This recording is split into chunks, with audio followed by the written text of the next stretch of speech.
Bonjour chers téléspectateurs de Sika Télévision. Les ONG sont aujourd'hui indéniablement devenus des acteurs incontournables dans la résolution des conflits et des situations de crise. Car les ONG sont en réalité la continuation des œuvres et des institutions de bienfaisance que le monde occidental a toujours entretenues. C'est dans ce cadre que nous recevons Dr Abbé Jean Bosco Bahala, président du ONG ARDC et ambassadeur de la paix. Bonjour. Bonjour, cher frère. Comment allez-vous? Oui, la santé va bien et nous respirons la paix. Si on parlait des sanctions de certaines personnalités congolaises. Exact. Oui, voilà justement, la présence du président de la République, Félix Antoine Tshisekedi, aux États-Unis, a eu un effet positif. Le tout premier effet positif, c'est le fait qu'il a pu dire aux hommes d'affaires américains, aux officiels américains, au département d'État, au département de la Défense, etc. Il leur a dit quelles étaient ses priorités à lui pour que ce pays puisse se remettre sur les rails. Il leur a demandé de pouvoir participer à cette reprise en main d'une gouvernance normale du pays au sortir de la crise que nous avons connue, qui était multiforme, où l'autre, son prédécesseur, a dû se battre sur le front sécuritaire, sur le front économique, sur le front social, etc., sans toujours beaucoup de réussite. Il leur a demandé de participer à cela. Il leur a dit surtout qu'il y avait de la place pour tout le monde, qu'ils ne devaient pas considérer le pays comme une sorte de chasse gardée de la Chine ou de je ne sais pas qui, ou de tel ou tel autre pays, qu'ils pouvaient venir investir. Voilà la chose positive qui a été faite. Mais surtout, il a eu l'occasion de leur dire à haute voix, et ça nous avons apprécié. Oui, nous avons apprécié le fait que, parlant sur un de leurs médias, sur la Voix de l'Amérique, il leur a dit: écoutez, les sanctions que vous avez prises contre des personnalités congolaises, moi je n'en vois pas l'utilité. Il a dit qu'il n'en voyait pas nécessairement l'utilité. Il les a même qualifiées de contre-productives et il a dit que c'était une erreur stratégique. Ces paroles nous sont allées droit au cœur. Parce que nous, ONG congolaises, beaucoup de nos ONG ont fait une déclaration publique, où nous sommes allés même déposer des mémos à l'ambassade des États-Unis demandant qu'on lève les sanctions contre les personnalités congolaises qui étaient visées. Parce que ces personnalités-là c'était des symboles de tout le bien qui vient de nous arriver actuellement. Je vais les citer. Ils ont sanctionné le président de la Cour constitutionnelle, la plus haute juridiction du pays.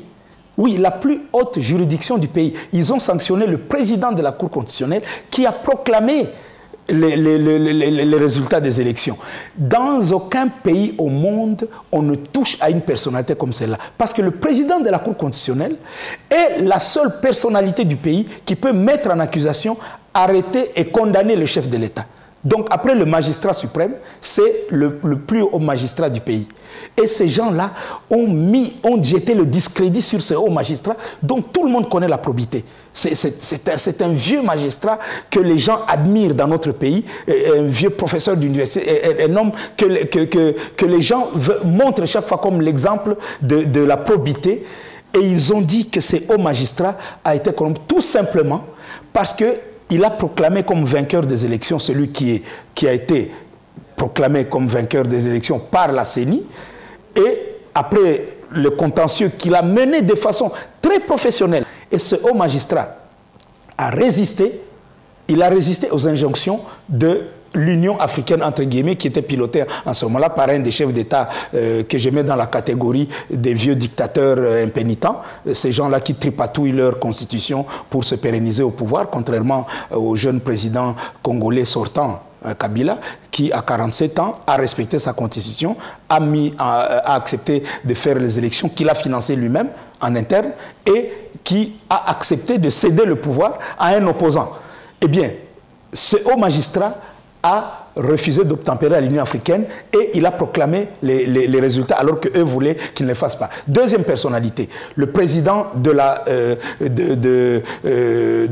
l'Assemblée nationale sortant, n'est-ce pas? Le président sortant de l'Assemblée nationale, M. Omer Minakou, est celui qui a fait voter toutes les lois électorales, donc qui a finalement fait en sorte que nous puissions organiser ces élections avec un corpus législatif qui soit capable de gérer et le contentieux et l'actif des élections. Il a surtout, oui, il a surtout, envers et contre tout, malgré toutes les pressions, il a fait voter la fameuse loi, la loi qui a changé le code minier en mettant ce code au profit des Congolais. Là, il a péché contre les intérêts de l'Occident.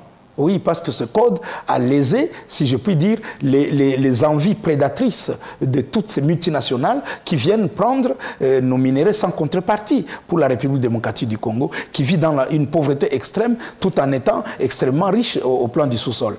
Eh bien, ils ont sanctionné les deux personnalités qui ont organisé ces si bonnes élections.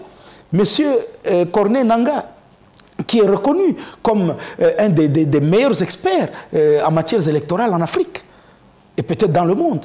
M. Norbert Basengezi, qui a sa deuxième expérience d'organisation de l'élection, il a travaillé avec Feu Abbé Apollinaire Malou Malou, le tout premier président de la commission électorale indépendante qui a organisé les premières élections de 2006 dans le pays et qui est admiré comme celui qui a mis en route notre procès électoral. Eh bien, M. Norbert Basengezi est un homme qui connaît toute la logistique des élections et qui sait comment il faut faire.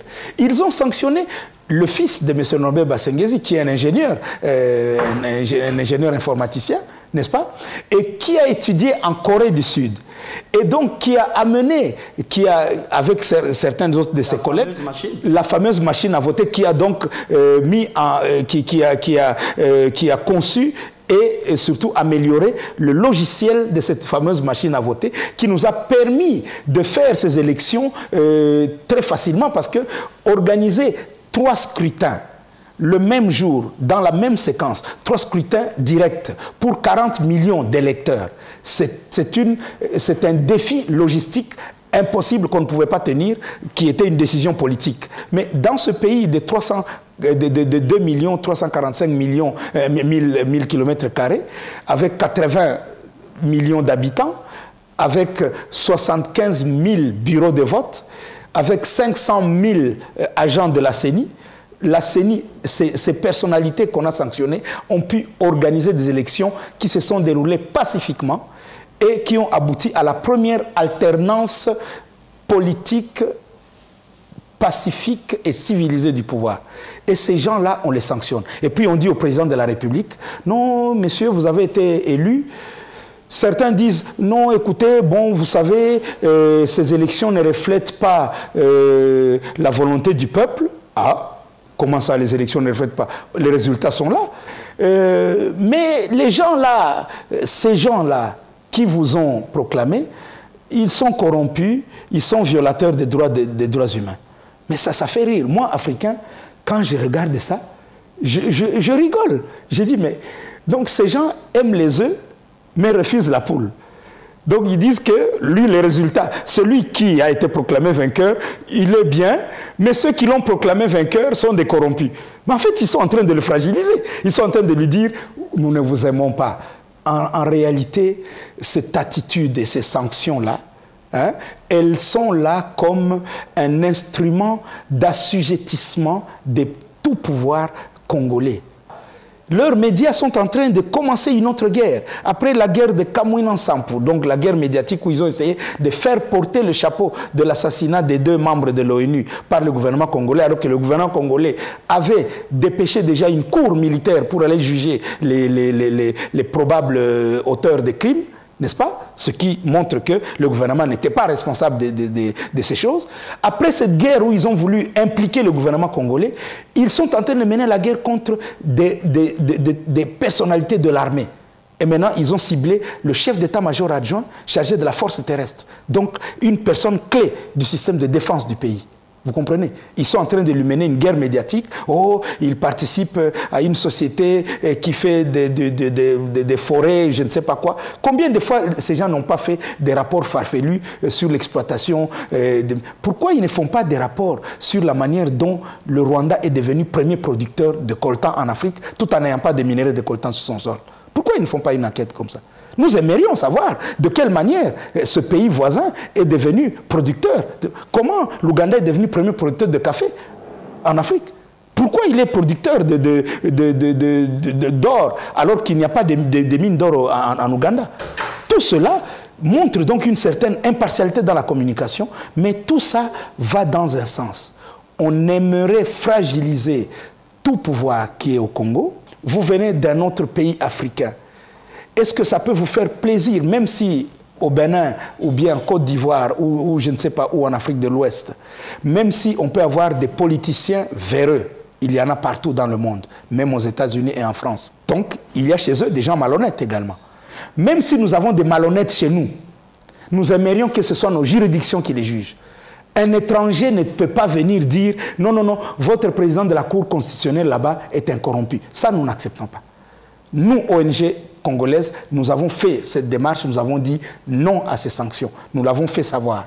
Mais aussi, la CENI, dans son ensemble, donc l'Assemblée plénière de la CENI, vient de sortir un document important, un document dans lequel ils disent toutes les décisions que nous les prenons de façon consensuelle dans l'Assemblée plénière. Et donc, si vous sanctionnez le président et le vice-président, cela signifie que ces sanctions doivent être étendues à nous tous membres de la plénière. Parce que jamais le président de la CENI, par exemple, ne peut signer l'octroi d'un fonds de l'État, de l'argent de l'État, parce que d'abord, il n'a pas la même mise sur l'argent du trésor public. Ça, c'est entre l'État et une société. Vous l'accusez d'avoir détourné 100 millions de dollars. Il les aurait détournés comment? Parce qu'il va y accéder de quelle manière? Il ne peut pas y accéder, puisque le contrat est signé entre le gouvernement congolais, pas avec la CENI, entre le gouvernement congolais et la société Mirosystem de Corée. Comment le président de la CENI peut détourner 100 millions? Parce que ce n'est pas lui qui octroie cet argent. Ce n'est pas son argent. Le temps nous est imparti. Et au sortir de cet entretien réalisé ici à Kinshasa, quelles sont les relations actuelles entre le président entrant et sortant? Eh bien, à ce que moi je puisse connaître des deux personnalités, puisque j'ai eu peut-être le privilège de fréquenter les deux.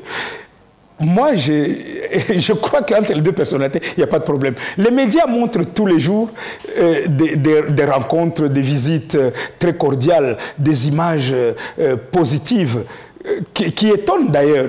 Vous savez, les Congolais n'ont jamais vu un ancien président de la République vivant. Pour les Congolais, c'est une chose inouïe de voir, tiens, ah mais le type qui passe là-bas, c'est l'ancien président de la République. Et alors les gens veulent prendre des photos avec lui, etc. Et on voit un autre chef de l'État, un autre président de la République, qui est lui aussi vivant, qui est aussi un élu, et qui est en train de travailler et de prendre les choses en main.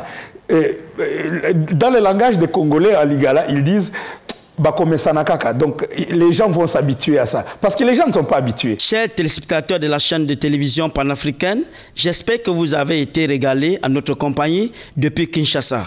Merci et restez scotchés sur le programme de Sika Télévision. Au revoir et à bientôt.